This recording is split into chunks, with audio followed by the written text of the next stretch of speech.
Bismillahirrahmanirrahim. Assalamualaikum warahmatullahi wabarakatuh. Alhamdulillah, alhamdulillahirabbil alamin. Wassalatu wassalamu ala asrofil mursalin Sayyidina Muhammadin wa ala alihi washabihi ajmain. Amma ba'du. Rabbi shrah li sadri wa yassir li amri wahlul 'uqdatam min lisani yafqahu qawli. Pertama-tama mari kita mengucapkan syukur kehadirat Allah Subhanahu wa taala yang mana atas nikmat sehat yang diberikan kepada kita sehingga sampai saat ini kita masih eksis bekerja di Rumah Sakit Al Irsyad. Yang kedua, terima kasih atas waktu yang diberikan kepada kami untuk memaparkan tugas dari Pak Direktur mengenai Fit and Proper Test Manager. Langsung kita masuk pada pokok bahasan yang pertama, yaitu proses dan fungsi manajemen. Yang pertama yang akan kami bahas adalah proses manajemen sendiri.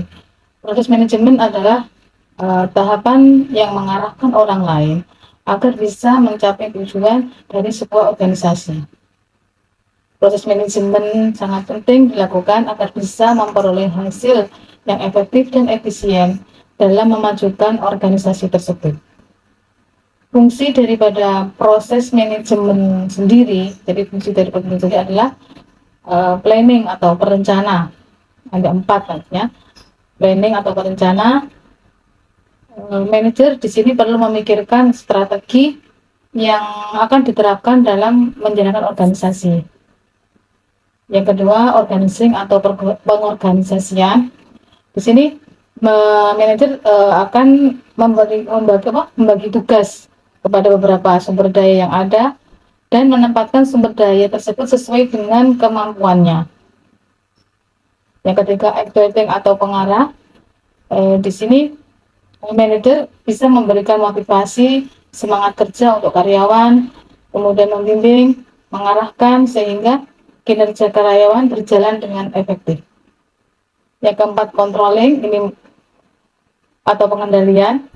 Di sini manajer melakukan evaluasi sambil membandingkan antara tindakan nyata dengan rencana yang sudah ada serta merencanakan perubahan ke arah yang lebih baik dari hasil controlling tadi. Ini biasanya akan disingkat dengan fungsi proses manajemen WATS. Itu tadi penjelasan tentang proses manajemen. Adapun fungsi manajemen sendiri itu ada 5 yang menjadi dasar atau pedoman perusahaan dan stakeholder agar bisa berkembang sesuai dengan goals yang telah diinginkan. 5 fungsi manajemen tersebut adalah yang pertama sebagai perencana atau planning. Jadi manajer berfungsi untuk memberikan arahan, koordinasi, dan pengendalian yang baik berdasarkan rencana yang sebelumnya telah ditetapkan. Pengorganisasian atau organizing yang kedua, di sini kembali mengolah sumber daya yang ada dengan baik sampai dengan melakukan pengaturan agar rencana yang ada dapat berjalan sesuai dengan perkiraan. Pengarahan atau briefing diberikan oleh manajer untuk memudahkan proses pelaksanaan tugas yang diberikan bisa berjalan sesuai dengan harapan dan meminimal risiko kesalahan yang dilakukan oleh karyawan. Fungsi manajemen yang keempat adalah koordinasi atau coordination. Koordinasi antar divisi itu sangat diperlukan yang akan membuat tujuan perusahaan akan menjadi lebih mudah tercapai. Koordinasi yang baik itu akan terjalin interaksi yang harmonis yang didasari dengan semangat kekeluargaan. Kemudian fungsi daripada manajemen terakhir adalah sebagai pengendali atau controlling. Di sini manajer bertujuan memantau proses berjalannya suatu kegiatan perusahaan dapat berjalan dengan baik. Pengendalian bisa melihat bagaimana evaluasi ke depannya dari hasil kegiatan tadi, gimana evaluasi ke depannya akan kita mungkin strategi ke depan yang akan kita canangkan. Dari pemaparan tadi dapat kami simpulkan bahwa proses manajemen atau keterkaitan antara proses manajemen dan fungsi manajemen. Proses manajemen adalah proses dalam melaksanakan fungsi manajemen yaitu perencanaan, pengorganisasian, pengarahan, dan pengendalian dengan tujuan agar bisa memperoleh hasil yang terbaik, yang efektif, dan efisien. Untuk poin yang kedua, kita menginjak pada manajemen kinerja atau performer management. Performer management. Manajemen kinerja sendiri adalah sebuah upaya komunikasi antara pihak atasan dan karyawan secara terus-menerus dengan tujuan agar target atau visi utama perusahaan tercapai. Jadi komunikasi dari atasan sama bawah secara terus-menerus. Manajemen kinerja atau kegiatan daripada manajemen kinerja itu antara lain ada banyak. Yang pertama mulai dari penjabaran kerja secara jelas sesuai dengan yang telah direncanakan pada saat rekrutmen di awal dengan rekrutmen, memilih calon pegawai yang memenuhi syarat, kemudian menjalani sesi wawancara calon pegawai sebagai upaya seleksi dan kelayakan untuk bisa dilanjutkan ke tahap selanjutnya. Yang keempat, menjalani seleksi pada calon pegawai melalui sejumlah proses dan tahap yang berlandaskan pada budaya perusahaan. Kemudian setelah proses seleksi wawancara selesai, menginjak pada menyambut pegawai baru melalui aktivitas orientasi pengenalan atasan serta pemaparan budaya perusahaan. Yang keenam, memberikan fasilitas pelatihan untuk mengembangkan potensi dari karyawan. Yang selanjutnya, berdiskusi terkait perkembangan kerja secara rutin dengan karyawan. Yang kedelapan, menyusun sistem penghargaan dari hasil kerja karyawan tadi. Yang sembilan, menawarkan dari hasil penghargaan tadi kita menawarkan pengembangan atau promosi karir. Yang terakhir, melakukan evaluasi saat terdapat karyawan mau resign. Jadi di sini komponen atau kegiatan yang ada dalam manajemen kerja itu mulai dari perekrutan sampai pembinaan, memberikan penghargaan sampai dengan kita akan kenapa karyawan itu sampai dengan resign. Itu mengevaluasi potensi perusahaan. Adapun alur atau siklus dari manajemen kinerja itu terdapat 4 siklus manajemen kinerja. Yang pertama, perencanaan.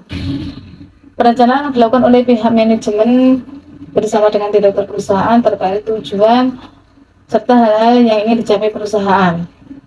Jika rencana tujuan tertetapkan, maka pihak manajemen dapat mulai menentukan tujuan manajemen kinerja karyawan yang menjadi tanggung jawabnya. Yang kedua, monitoring atau pemantauan. Manajer perlu melakukan sejumlah cara untuk memastikan apakah tujuan yang telah direncanakan dapat diraih. Bila ditemukan kendala kepada karyawan, maka manajer wajib membantu menyelesaikan perkara tersebut. Alur yang selanjutnya, reviewing atau pengembangan. Dari hasil pemantauan kinerja tadi, sekiranya ada yang baik harus diperbaiki, sedangkan yang kurang baik harus diperbaiki. Sedangkan kalau ada kinerja yang unggul, maka dapat ditingkatkan lagi atau usaha dengan pelatihan. Bagian akhir daripada manajemen kinerja adalah penilaian dan penghargaan. Penilaian kinerja dibutuhkan untuk mengukur kontribusi dan menentukan nilai tambah karyawan bagi organisasi. Di sini bagi karyawan yang misalnya kinerjanya unggul itu minimal akan mendapatkan pujian, kemudian kalau memungkinkan bisa adanya kenaikan gaji, pemberian bonus, promosi, dan lain-lain. Tetapi apabila ada karyawan yang kinerja di bawah standar, itu maka harus kita ada suatu keputusan, maksudnya jadi keputusan apakah akan kita pindah kembali atau kita adakan pemutusan hubungan kerja. Jadi di sini dapat kami simpulkan bahwa manajemen kinerja adalah alat manajemen perusahaan yang dapat membantu para manajer memantau dan mengevaluasi pekerjaan para pegawai dengan tujuan menciptakan lingkungan di mana orang dapat melakukan pekerjaan dengan kualitas yang efektif dan efisien. Manajemen kinerja ini dapat tercapai atau berhasil jika seluruh elemen organisasi menjalankan perannya dengan penuh dedikasi. Poin yang terakhir yaitu kondisi tim atau unit yang saya tempati saat ini. Jadi saat ini saya menjabat sebagai wakil ketua KESMI, di mana tim KESMI itu terdiri dari 8 orang yang dikepalai oleh seorang dokter, yaitu Dr. Hedianto. Di dalam 8 tim tadi terbagi 5 orang sebagai tim rawat jalan, kemudian 3 orang di tim rawat inap. Sudah tertanam ya pada diri masing-masing anggota KESMIK bahwasanya prinsip daripada kerja kami, klaim BPJS rumah sakit itu tidak boleh lebih dari tanggal 6 bulan berikutnya, dan kita bisa mencari coding yang tertinggi agar finansial rumah sakit tetap terjaga. Hubungan kerja dalam tim kami cukup harmonis dan solid. Insya Allah dedikasinya juga cukup tinggi. Tugas dari masing-masing SDM dikerjakan sesuai dengan job desk yang diberikan. Ruangan dan fasilitas yang diberikan rumah sakit cukup memadai. Namun pasti ada kendala di dalam unit yang saya jumpai. Yang pertama misalnya SIM rumah sakit yang masih kurang mendukung. Yang kedua, kedisiplinan jam kerja masih kurang karena ada istilah jam kerja yang fleksibel yang ditetapkan oleh ketua tim. Tapi di sini kefleksibelan jam kerja itu juga terjadi karena adanya SIM rumah sakit yang kurang mendukung tadi, di mana kami bisa bekerja lebih efektif pada jam-jam tertentu. Kendala selanjutnya, kelengkapan berkas klaim merawat inap itu masih sering ada kekurangan. Ini yang memang menghambat kerja kami. Kemudian yang selanjutnya, berkas klaim merawat inap masih sering menumpuk di akhir bulan. Ini mungkin dikarenakan coding rawat inap hanya 1 orang, dan itu pun beliau merangkap sebagai ketua tim, sehingga banyak disibukkan dengan kegiatan atau tugas-tugas manajerial. Adapun hal-hal yang bisa saya lakukan atau sudah saya lakukan, itu yang pertama dari koordinasi dengan IT rumah sakit. Mungkin kadang-kadang kami memohon link khusus untuk petugas KESMIK agar bisa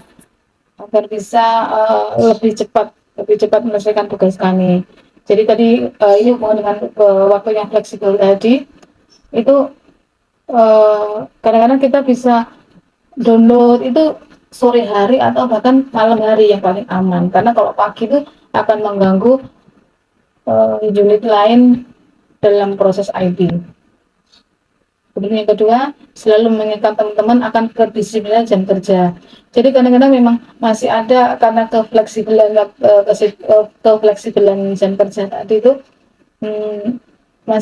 kadang masih dikaitkan dengan masalah-masalah pribadi, itu mungkin yang kadang-kadang membuat saya pribadi itu kurang seperti itu.